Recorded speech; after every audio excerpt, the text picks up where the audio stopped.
오늘은 섭리 네 번째 시간으로서 특히 하나님의 이 통치하심, 보존, 통치, 협력, 필연, 자유, 우연, 기적에 대한 그 세 번째 시간으로서 하나님의 이 통치하심에 대해서 다니엘 4장을 좀 강해하면서 살펴보고 또 연관된 구절들을 시간 있는 대로 좀 살펴보려고 합니다. 이 다니엘서는 다니엘이 이제 바벨론 포로 잡혀가서 바벨론에서 이제 포로 생활하면서 하나님께서 지혜와 총명을 주셔서 귀한 관리로 임명을 받고 이렇게 사역을 하는 그러한 가운데 역사적인 실제 사건들을 이렇게 또 기록을 하고 있습니다. 특별히 또 다니엘서에서 우리가 주목해 봐야 될 것은 하나님의 왕되심입니다. 세상 나라는 변천하고 바벨론, 또 헬라, 메데와 페르시아, 로마, 또 로마 시대 이후에 여러 나라들이 이어서 지금까지 여러 왕국들이 세워지고 오는데 그 모든 세상 나라는 변천하되 영원하신 하나님의 나라는 영원하고 마침내 그 나라가 이기고 승리하고 하나님의 통치는 대대의 영원에 이를 것을 다니엘서를 통해서 확실하게 증거를 하고 있습니다. 다니엘은 주전 605년경에 제1차 포로로 바벨론에 잡혀가게 됩니다.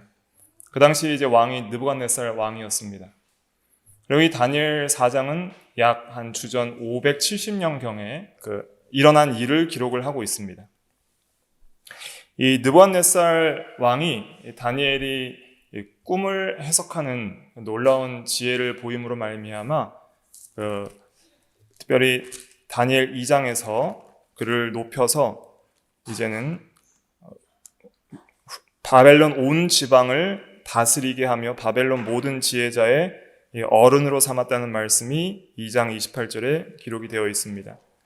다니엘은 이제 이 당시에 포로 잡혀간 그런 유대 민족이긴 하지만은 하나님의 신이 함께하며 또 지혜가 있는 사람으로서 인정을 받고 있었습니다. 그러한 가운데 이제 느부갓네살 왕이 한 꿈을 꾸게 되었습니다. 그런데 그 꿈을 능히 해석할 사람들이 없었습니다.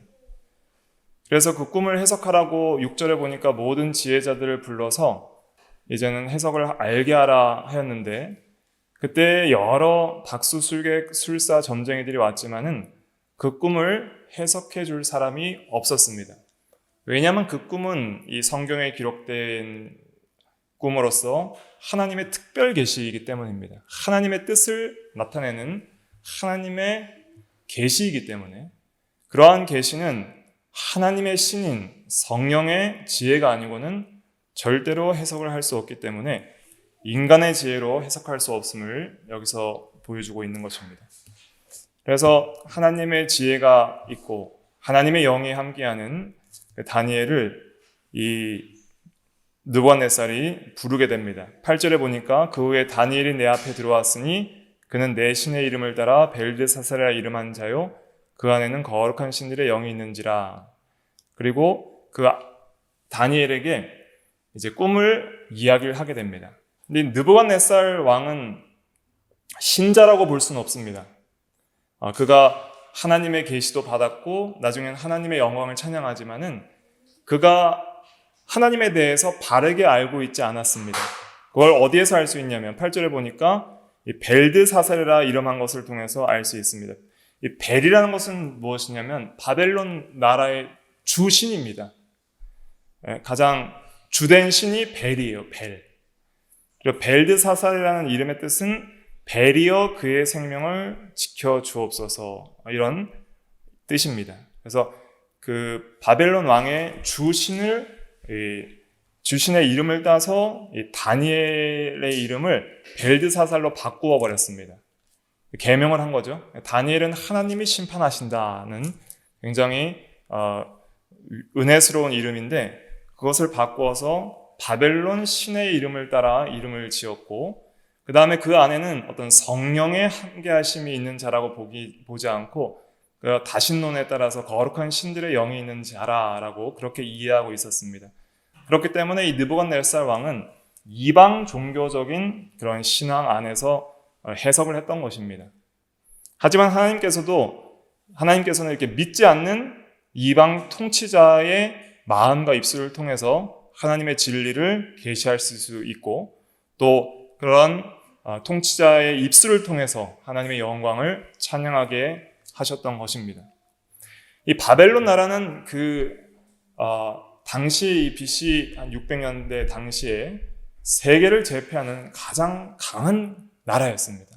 가장 강대국이고 그 영광이 위대한 나라였죠. 하나님께서 그렇게 위대하게 해 주셨던 것입니다.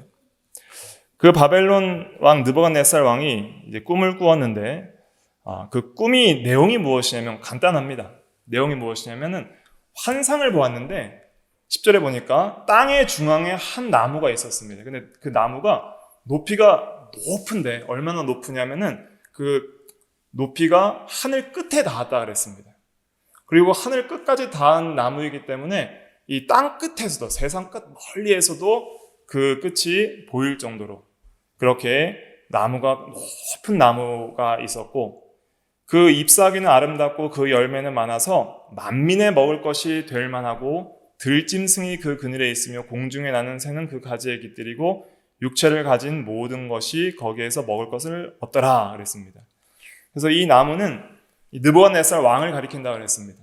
그리고 바벨론 나라의 영광을 가리키는 거예요. 이 바벨론이라는 것은 고대에도 있었죠. 고대에도 바벨론이 있었고, 그 바벨탑 사건 있잖아요. 창세기 11장에. 그게 고대 바벨론이고, 그 다음에 이제 이 BC 600년도에 이 유대 나라를 멸망시킨 바벨론 나라가 있었고, 또 이제 요한계시록에 보면은 또 바벨론이 등장을 합니다. 말세의 바벨론. 이 바벨론이 이렇게 성경에서 세 군데나 등장하는데, 바벨론이 상징하는 의미가 있습니다. 계시록을 해석할 때에도 바벨론이 상징하는 것은 무엇이냐면 이 인본주의 세상 나라를 가리키는 거예요. 하나님을 떠난 인본주의 세상 나라, 그 세상 문화를 가리키는 거예요. 그래서 하나님을 믿지 않는 이 세상 나라도 이렇게 발전을 많이 하고 그의 영광이 대단하고, 또 일반 은혜 가운데 이런 많은 세상적으로 육체적으로는 좋은 것들을 많이 누리겠다는 것이죠. 그리고 그 나라가 공급하는 유익들이 많이 있는 것입니다. 그래서 바벨론 나라가 이렇게 영광스럽고 강해지고, 그 느부갓네살 왕이 이렇게 영광스럽게 이 당시에 권세를 떨친 것을 말하고 있는 것이죠. 근데 이제 환상 가운데 한 순찰자가 등장하게 됩니다. 이 순찰자라는 것은 이제 그 지키는 자, 감시하는 자를 가리키는데, 이 자는 거룩한 자로서 하늘에 내려왔다라고 하는데, 이것은 천사를 가리키는 것이죠. 천사가 내려와서 소리를 질러서 그 나무를 베버리라고 말합니다. 가지를 자르고 잎사귀를 떨고 열매를 해치고 짐승들을 그 아래에서 떠나게 하고 새들을 그 가지에서 쫓아내라. 그러나 완전히 망하지는 않고 뿌리에 그루터기를 땅에 남겨두어서 쇠와 노줄로 동여서 그렇게 보관하고 들풀 가운데 두라. 그것이 하늘의 이슬에 젖고 땅의 풀 가운데서 짐승과 더불어 제 몫을 얻으리라. 그리고 그 마음이 변하여 사람의 마음 같지 아니하고 짐승의 마음을 받아 7대를 지내리라 그랬습니다. 이것은 이제 느부갓네살 왕이 이 교만하였을 때 하나님께서 그를 쳐서 낮추시고, 사람의 마음 같지 않고 마음이 변해서 짐승의 마음을 받아 7대를 지내리라는 말씀은 그의 마음이 이제는 정신병에 걸려서 짐승처럼 살아갈 것을 가리키게 되는 것입니다. 그래서 우리가 하나님께서 은혜를 주시지 않고 또 그 마음에 참된 지성과 또 깨닫는 마음을 주지 않으면 이렇게 멸망하는 짐승과 같은 마음을 받게 된다는 것을 우리가 깨달아야 됩니다. 그래서 시편 49편 20절에 보면 존귀하나 깨닫지 못하는 사람은 멸망하는 짐승 같도다 그랬습니다. 어떤 사람이 이렇게 멸망하는 짐승 같은 마음을 갖게 되냐면 이 바벨론 왕 같은 사람이 그런 마음을 갖게 되는 것이죠. 한마디로 말하면 이제 교만한 사람이 이런 마음을 갖게 되는 것입니다. 교만하면 하나님께서 총명을 거두어 가십니다. 그리고 멸망하는 짐승과 같은 그러한 마음을 갖게 되는 것이죠. 그래서 이 해석을 깨달은 다니엘이 그 해석을 전하기를 두려워했습니다. 그리고 다니엘이 느부갓네살 왕에게 이 꿈은 응하지 않기를 원했습니다. 그러면서 다니엘이 느부갓네살 왕에게 한 말이 있는데 그 27절 말씀에 보면 그런즉 왕이여 내가 아뢰는 것을 받으시고 공의를 행함으로 죄를 사하고 가난한 자를 긍휼히 여김으로 죄악을 사하소서 그리하시면 왕의 평안함이 혹시 장구하리이다 하니라 그랬습니다. 그래서 회개하고 겸손하게 행하며 그 다음에 하나님을 경외하는 가운데 공의를 행하고 또 가난한 자를 긍휼히 여길 때에 그런 겸손한 삶을 살 때에 왕의 평안함이 혹시 장구하리이다 이렇게 말을 해 주었습니다. 그래서 겸손한 자에게 하나님께서 은혜를 베푸시고 또 겸손한 자의 특징은 무엇이냐면 하나님을 두려워하는 가운데 진리를 순종하는 자가 겸손한 자입니다. 겸손한 성도는 어떤 성도냐면 하나님을 두려워하는 가운데 늘 자기의 죄를 회개하고 죄사함을 구하고 또 하나님의 그 말씀을 지키고 또 가난한 자들을 긍휼히 여기는 이웃사랑을 행하는 자들이 겸손한 자들이라 할 수가 있겠습니다. 근데 이 바벨론 왕 느부갓네살은 이러한 겸손함을 갖지를 못했습니다. 그래서 이러한 꿈을 꾼 후에 느부갓네살 왕에게 하나님의 심판이 꿈대로 임하게 되었습니다. 12달이 지난 후에 느부갓네살이 바벨론 왕궁을 거닐 때 교만한 말을 하게 되었습니다. 30절이 요절인데요. 30절 같이 한번 읽어보겠습니다. 시작. 나 왕이 말하여 이르되 이 큰 바벨론은 내가 능력과 권세로 건설하여 나의 도성으로 삼고 이것으로 내 위엄의 영광을 나타낸 것이 아니냐 하였더니 바벨론 왕 느부갓네살 왕의 교만 이 세 가지로 나타나는데 첫째, 내가 능력과 권세로 이 도성을 건설하였다. 한마디로 말씀드리면 내가 내 힘으로 했다. 내 힘으로 했다. 내가 했다 혹은 내 힘으로 했다는 거예요. 그 다음에 두 번째는 나의 도성으로 삼고 이것은 내 것이다라는 것이죠. 내 것이다. 그래서 내가 했다. 또 내 것이다. 다음 세 번째 교만은 내 위엄의 영광을 나타내는 것이 아니냐. 내 영광을 나타낸 것이다. 내 영광을 위함이다. 나 소리를 세 번 하는 거예요. 자, 인간이 교만할 때 어떤 소리를 세 번 해요? 나 소리 세 번 하는 거야. 나 소리. 내가 했다. 내 능력과 힘으로 했다. 두 번째, 내 것이다. 나의 도성이고 나의 집이고 나의 재물이고 나의 사람이고 나의 힘이고 나의 능력이다. 그다음 세 번째는 내 영광을 위함이다. 내 영광을 나타낸 것이다. 우리가 이런 것을 회개해야 됩니다. 내가 했다는 것 회개하고 또 내 것이라고 생각하는 것 회개하고 내 영광을 나타내려고 했던 것을 우리가 회개해야 됩니다. 왜냐하면 이것이 교만이기 때문입니다. 하나님의 섭리를 믿는 사람들은 하나님의 왕대심과 하나님의 절대 주권을 믿기 때문에 하나님의 섭리신앙은 내가 아니라 하나님이 돼야 됩니다. 하나님. 이제 하나님으로 바꾸면은 이제 누가 하신 거예요? 하나님의 능력과 권세로 하셨다. 또 하나님의 것이다. 또 하나님의 영광을 위함이다. 이렇게 돼야 되는 거예요. 그래서 주어가 바뀌어야 됩니다. 하나님으로 주어가 바뀌는 것이 섭리신앙이에요. 하나님이 하셨다. 하나님의 능력으로 된 것이다. 오직 하나님의 은혜로 된 것이다. 또 나는 누구의 것이에요?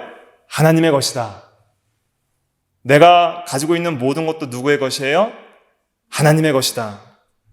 땅과 거기 충만한 것과 세계와 그 가운데 사는 자들은 다 여호와의 것이로다. 시편 24편 1절 말씀. 그리고 고린도전서 6장 19절로 20절 한번 찾아볼까요? 고린도전서 6장 19절부터 20절까지 같이 한번 읽어보겠습니다. 19절부터 20절 시작. 너희 몸은 너희가 하나님께로부터 받은 바 너희 가운데 계신 성령의 전인 줄을 알지 못하느냐. 너희는 너희 자신의 것이 아니라 값으로 산 것이 되었은즉 그런즉 너희 몸으로 하나님께 영광을 돌리라. 아멘. 그래서 우리는 하나님의 것이라 그랬습니다. 너희는 너희 자신의 것이 아니라 값, 즉 예수 그리스도의 보배로운 피값으로 사서 하나님의 것이 되었은즉 그런즉 너희 몸으로 하나님께 영광을 돌리라 그랬습니다. 우리는 우리의 것이 아닙니다. 우리가 가지고 있는 모든 것도 누구의 것이에요? 하나님의 것입니다. 그런데 우리는 이제 청지기로 가지고 있는 거예요. 청지기 신앙이 중요합니다.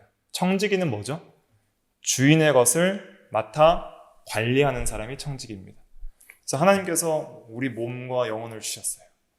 또 우리와 함께 할 수 있는 사람들을 주셨고 또 우리가 누릴 수 있는 세상의 모든 것들을 주셨어요.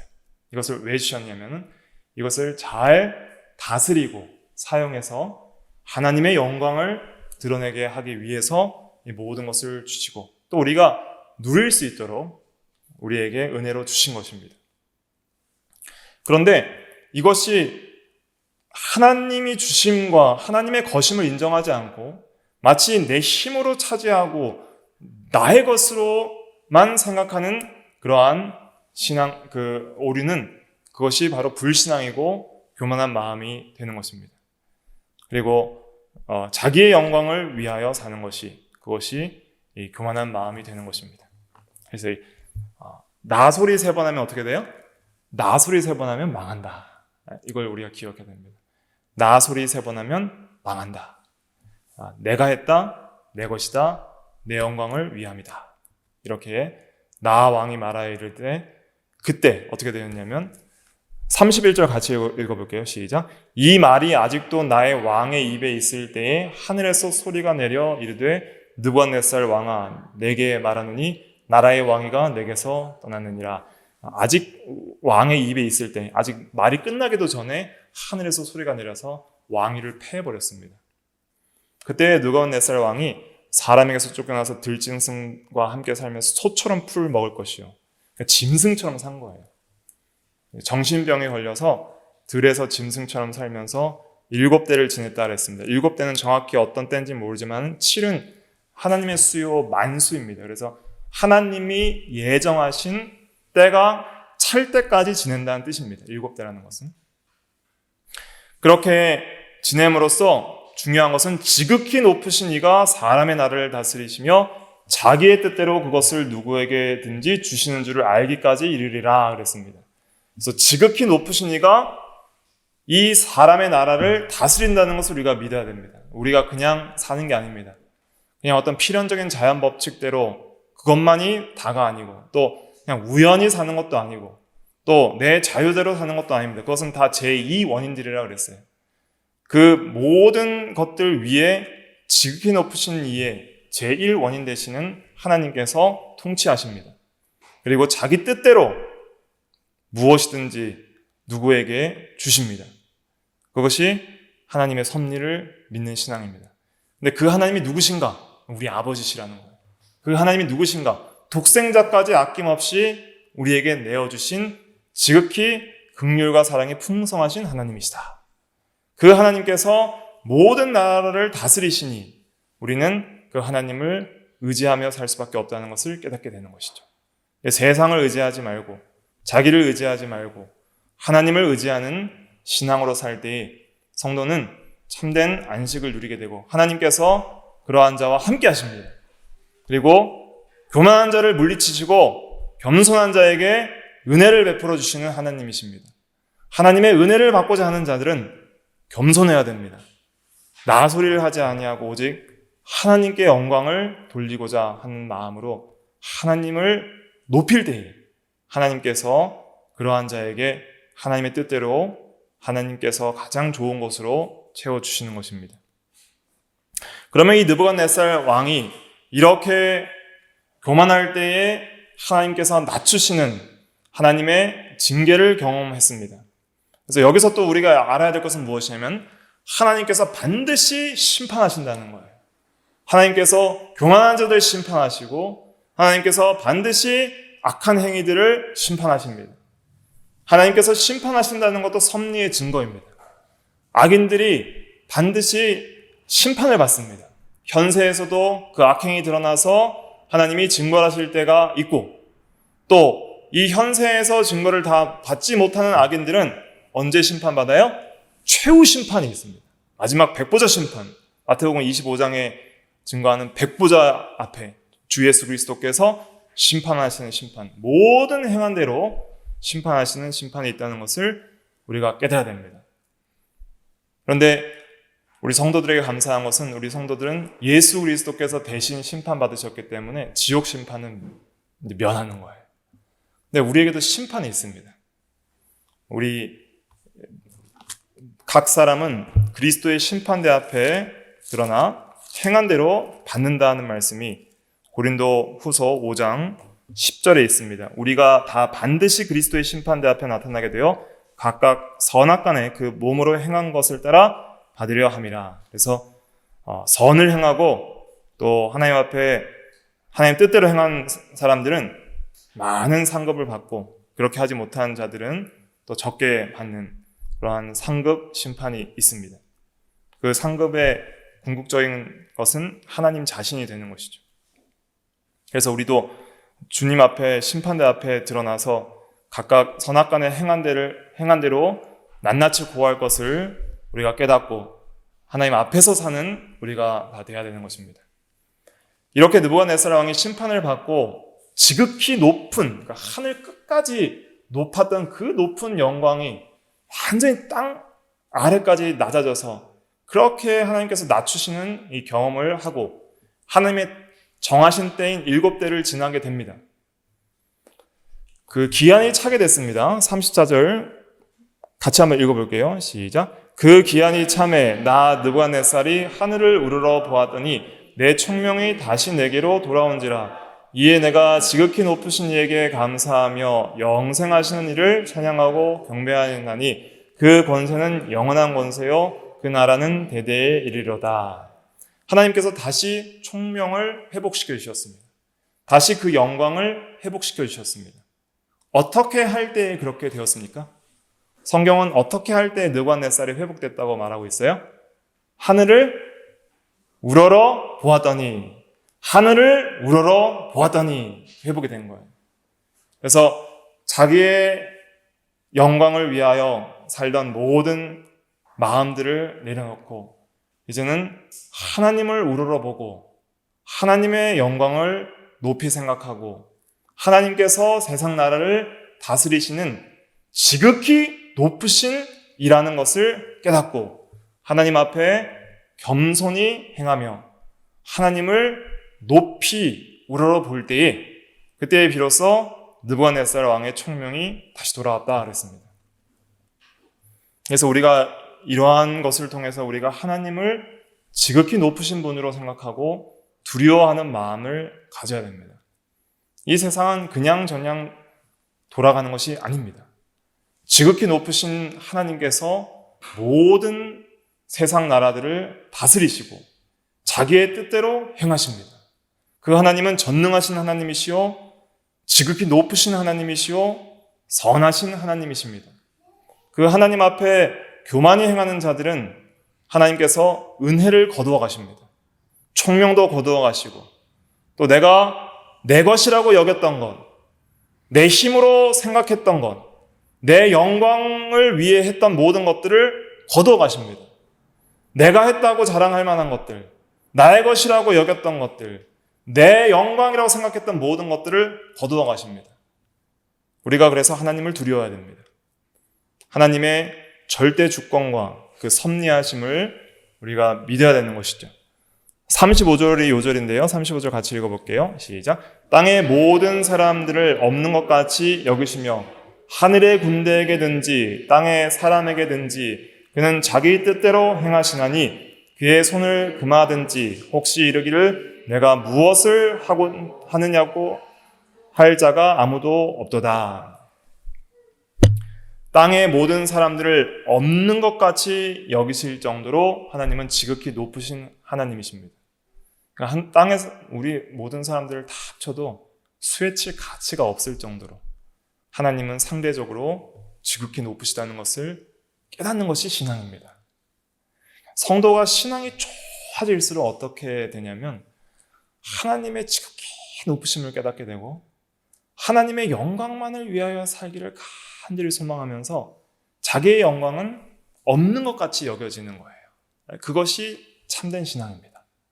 왜냐하면 그 지극히 높으신 분께서 지극히 낮아지셔서 오신 분이 예수 그리스도이고 그 예수 그리스도 때문에 우리가 말할 수 없는 은혜를 받았다는 것을 깨닫는 그 구원의 은혜를 깨닫는 모든 사람들은 하나님의 그 탁월하신 영광 앞에 자기는 없는 것 같이 여기는 거예요.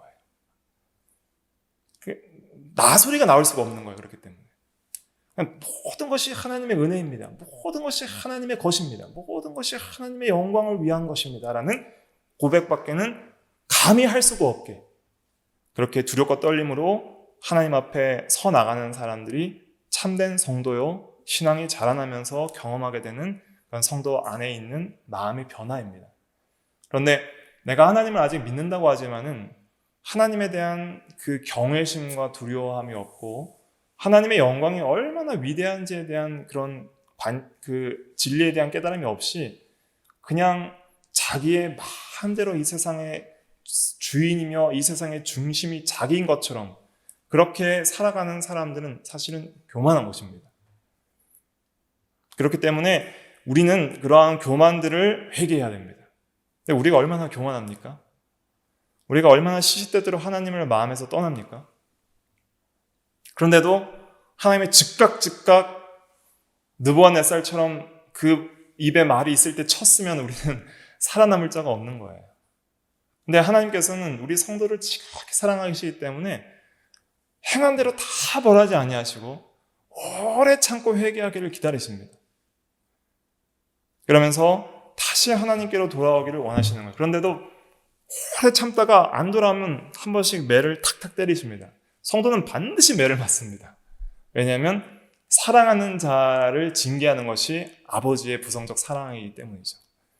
징계가 없으면 너희가 사생자여 친아들이 아니니라 히브리서 12장에 말을 했습니다.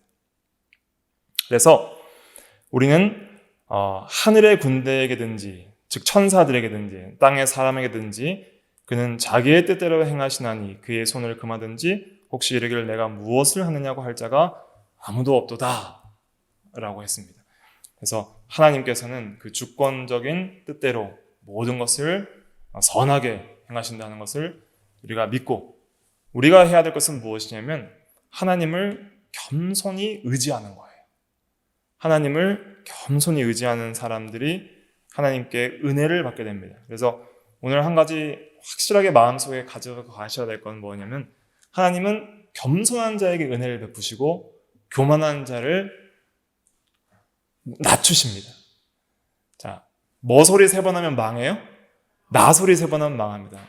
내가 했다. 내 것이다. 내 영광을 위함이다. 이 소리 세 번 하면 망하는 거예요. 우리는 하나님의 것이다. 하나님이 하셨다. 하나님의 은혜이다. 하나님의 것이다. 하나님의 영광을 위함이다. 라고 해나가야 됩니다. 중요한 요절이 있는데요. 잠언 18장 12절 말씀 같이 읽어볼게요. 시작. 사람의 마음의 교만은 멸망의 선봉이요 겸손은 존귀의 길잡이니라. 교만과 겸손을 병치해 놓은 구절이 한 4구절 됩니다. 성경에. 교만은 멸망, 전에 성경 배망의 선봉이라 그랬습니다. 교만하면 망합니다. 왜냐하면 하나님이 살아계시기 때문입니다. 하나님이 낮추십니다. 겸손은 존귀의 길잡이니라. 또 29장 23절 같이 읽어볼게요. 시작. 사람이 교만하면 낮아지게 되겠고 마음이 겸손하면 영예를 얻으리라. 다음에 야고보서 4장 6절, 베드로전서 5장 5절에 보면은 하나님이 교만한 자를 물리치시고 겸손한 자에게 은혜를 주신다. 하나님은 교만한 자를 대적하시되 겸손한 자들에게 은혜를 주시느니라 그랬습니다. 우리가 그래서 겸손해야 됩니다. 하나님의 지극히 높으심과 살아계심을 믿고 그 앞에 말을 함부로 해서는 안 됩니다. 함부로 교만한 말을 하거나 원망 불평을 하는 말을 해서는 안 되는 것이죠. 감사하는 말을 하라 그랬습니다. 그리고 또 우리는 항상 우리가 마땅히 지옥 형벌을 받아야 될 전적 부패한 죄인임을 인정하고 그 앞에 항상 겸손해서 죄를 자복하고 회개하며 우리 같은 죄인을 구원해 주신 예수 그리스도의 은혜에 항상 감사하며 자기를 낮춰야 됩니다. 그러할 때에 하나님께서 은혜를 충만히 주시사 우리가 영육에 필요한 모든 것을 하나님께서 채워주십니다. 사실은 우리가 살아가는 유일한 원동력은 하나님 한 분이에요. 하나님 한 분 계시면 우리의 마음에 참된 평안과 위로가 있습니다. 힘이 생깁니다. 살아갈 힘이 생겨요. 그러나 하나님이 없으면 이 세상의 것이 아무리 풍부해도 그것은 우리에게 참된 능력과 평강을 주지 못합니다. 그리고 그러한 세상의 것들을 하나님처럼 의지하면서 살아가는 모든 자들에게 하나님께서는 때가 되면 반드시 심판하십니다. 모든 것을 거두어 가십니다. 그렇기 때문에 우리는 하나님 앞에 항상 겸손한 자들이 되어야 하는 것입니다. 36절부터 37절까지 한번 같이 읽어볼게요. 이제 느부갓네살 왕이 이제 하나님의 감동을 따라서 이렇게 고백을 하게 됩니다. 불신자의 입을 통해서도 하나님께서 진리를 증거하게 되는 것이죠. 같이 읽어볼게요. 시작. 그때의 내 총명이 내게로 돌아왔고 또 내 나라의 영광에 대하여도 내 위엄과 광명이 내게로 돌아왔고 또 나의 모사들과 관원들이 내게 찾아오니 내가 내 나라에서 다시 세움을 받고 또 지극한 위세가 내게 더하였느니라. 그러므로 지금 나 느부갓네살은 하늘의 왕을 찬양하며 칭송하며 경배하노니 그의 일이 다 진실하고 그의 행하심이 의로우심으로 교만하게 행하는 자를 그가 능히 낮추심이라. 아멘. 그래서 느부갓네살 왕의 세상 나라의 가장 위대한 왕의 그 입을 통해서 하나님을 찬양하도록 하나님께서 섭리하셨습니다. 그래서 이 하나님의 이 영광, 또 하나님의 이 지극히 높으신 통치, 이것을 우리가 깊이 있게 이해를 해야 됩니다. 그래서 하나님께서 행하신 모든 것이 진실하고 의로우시다. 이런 고난을 받고 나서 느부갓네살이 깨달은 것은 참으로 하나님은 의로우십니다. 이 고백을 하는 거예요. 자기가 심판받고 나서 깨닫는 것은 하나님은 의로우십니다. 왜냐하면 내가 했다, 내 것이다, 내 영광을 위함이다라는 그 말이 얼마나 교만한 말이었는지 하나님의 지극히 높으심과 그의 살아계심과 그의 심판을 통해서 깨닫게 된 것이죠. 내가 했던 그 말이 얼마나 악하고 교만한 말인 건지를 이 하나님의 섭리와 심판을 통해서 깨닫고 하나님이 참으로 공의로우시고 의로우시고 나는 하나님 앞에 죄인임을 그의 입술을 통해서 고백하게 만드신 것이죠. 내가 교만한 것을 깨닫게 만드신 것이죠. 그래서 교만하게 행하는 자를 그가 능히 낮추심이라 이렇게 말을 하고 있습니다. 그래서 사실은 우리가 이 세상을 살아가면서 우리가 은혜를 받지 못하고 또 하나님의 놀라운 함께 하심을 경험하지 못하는 이유는 무엇이냐면 우리가 매우 교만하기 때문입니다. 저도 그렇고 또 우리 모든 사람들이 교만할 때가 많이 있다는 것을 우리가 진실로 고백을 해야 됩니다. 그래서 매 순간순간 하나님을 마음에서 떠나고 감사치도 아니하고 하나님을 영화롭게도 하지 아니하고 내가 했다 생각하고 내 힘으로 했다고 생각하고 내 것이라고 생각하고 내 영광을 높이려고 생각한 그러한 모든 털것만한 마음이 있더라도 그것은 하나님 보시기에는 작은 것이 아니에요. 굉장히 큰 악입니다. 그렇기 때문에 이러한 것들을 우리가 회개하고 겸손히 행할 때 하나님께서 우리에게 은혜를 더해 주십니다. 그래서 아무쪼록 오늘 이 시간은 이 다니엘서 4장을 통해서 우리가 섭리를 믿는 신앙이란 것은 이런 거예요. 섭리를 믿는 신앙의 적용이 여러 가지가 있을 수 있겠지만은 오늘 한 가지 붙들 것은 하나님 앞에 겸손하자. 지극히 높으신 하나님 앞에 우리가 겸손히 행해야 된다. 그리고 하나님을 항상 의지하며 살며, 이제 우리에게는 나 소리 3번이 아니라 하나님 소리 3번이 나와야 됩니다. 하나님 소리 3번. 하나님의 하셨다. 하나님의 것이다. 하나님의 영광을 위함이다.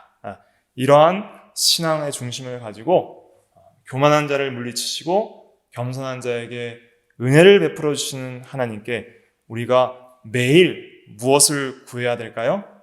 은혜를 구해야 됩니다. 하나님, 은혜를 내려 주시옵소서. 오늘도 우리에게 은혜를 내려 주시옵소서. 우리가 오늘 하루를 살아갈 힘을 주시옵소서. 진리의 말씀을 우리에게 주시옵소서.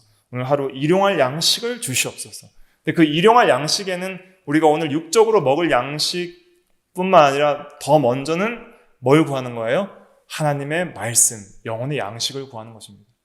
우리가 오늘 하루를 제정신 차리고 선한 마음을 가지고 믿음으로 하나님 앞에 의롭게 살아갈 수 있는 그러한 영혼의 양식을 주시옵소서.